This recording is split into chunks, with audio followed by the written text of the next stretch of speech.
Ukraine upgrades outdated S-200 air defense system, shoots down Russian strategic aircraft.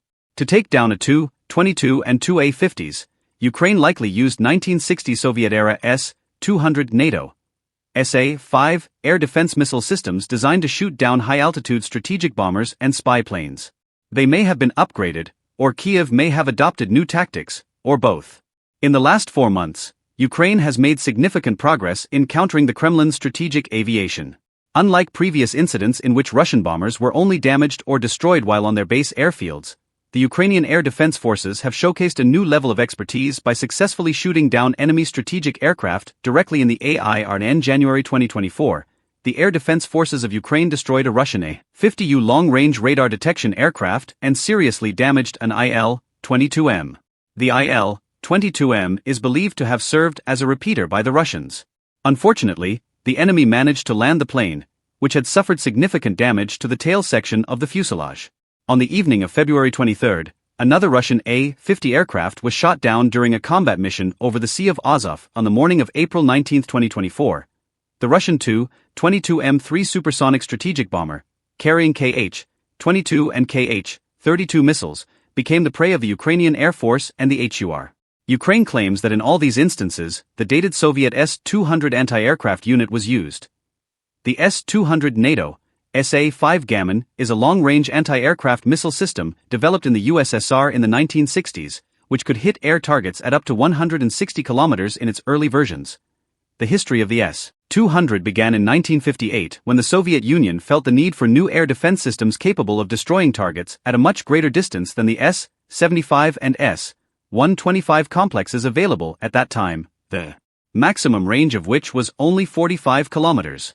The new S-200 system was supposed to counter enemy strategic bombers and reconnaissance aircraft, the main ones at that time being the US B-52, U-2, and SR-71. Unlike previous complexes, which used the command method of controlling the missile, Soviet designers integrated into the S-200 a fundamentally new guidance system using semi-active radar homing. This revolutionary step made the missile, as it could now capture and engage a target without the need for direct control commands from the ground station. For this, it was only necessary to illuminate the target with a special continuous wave radar. During its time, the S-200 system underwent 4 modernizations, the most famous of which were the S-200V Vega, the S-200M Vega M, and the basic version of the S-200 Angara. With each modification, missile and guidance were improved, increasing the accuracy of the system. In the S-200V Vega, the range was increased from 160 to 180 kilometers. The next version, the S-200M Vega M, could destroy targets at 240 to 255 kilometers. The Vega M modification included changes not only to the missile, but also to the ground station and the launcher. The upgraded version of the S-200D Dubna defense system is worth mentioning. It was designed to use new missiles capable of hitting targets up to 300 kilometers away. However, the Soviet military leaders rejected it for service due to its incompatibility with the missiles used in other versions of the S-200.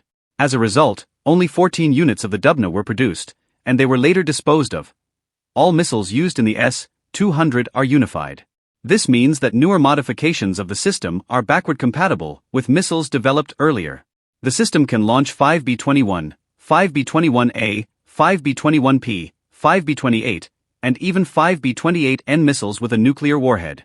The characteristics of these missiles are generally similar, but they have been improved over time, focusing on increasing the flight range and improving its guidance. The most common missile is the 5 B-28, which was an extensive modernization of the 5 B-21. It was produced later than other versions, so a certain number of 5 B-28 rockets have survived until today.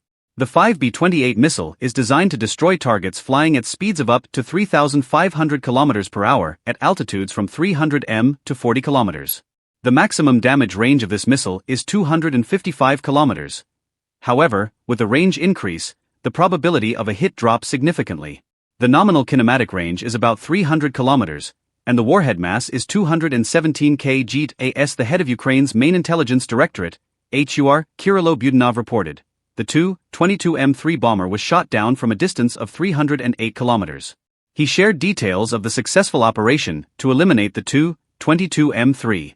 According to him, the Ukrainian air defense waited at the front line for a week, anticipating the area the enemy aircraft would appear. Both A-50s were shot down from a considerable distance. The first plane was destroyed 170 kilometers away from the launcher, and the second one was shot down at more than 200 kilometers. The recent destruction of Russian aircraft by Ukrainian air defense forces at distances of 308, 170, and 200 kilometers has caused a significant response. To put it into perspective, the American Patriot complex has a nominal range of 150 to 160 kilometers. Therefore, it is unlikely that the armed forces could have shot down these planes from air defenses provided to Ukraine by its Western allies. Most likely, Ukraine upgraded the outdated S-200 systems and missiles it inherited from the Soviet Union.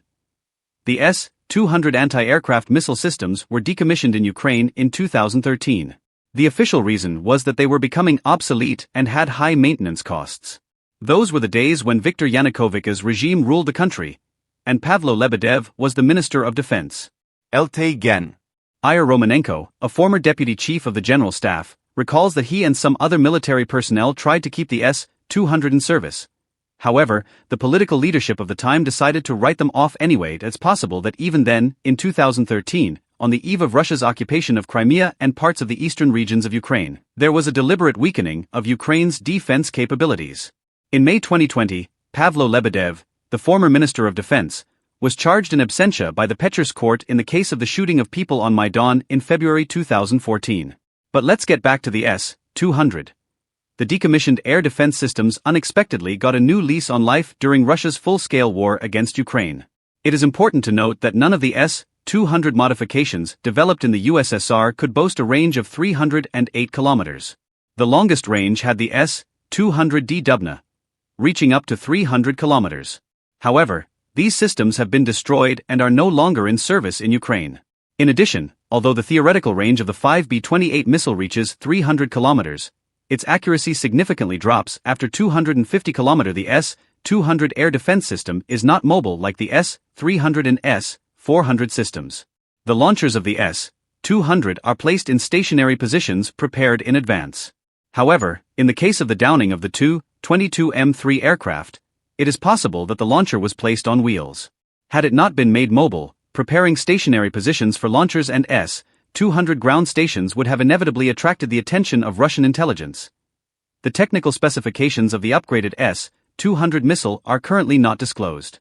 It is presumed that to increase the flight range, the missile's warhead was downsized to accommodate additional rocket fuel.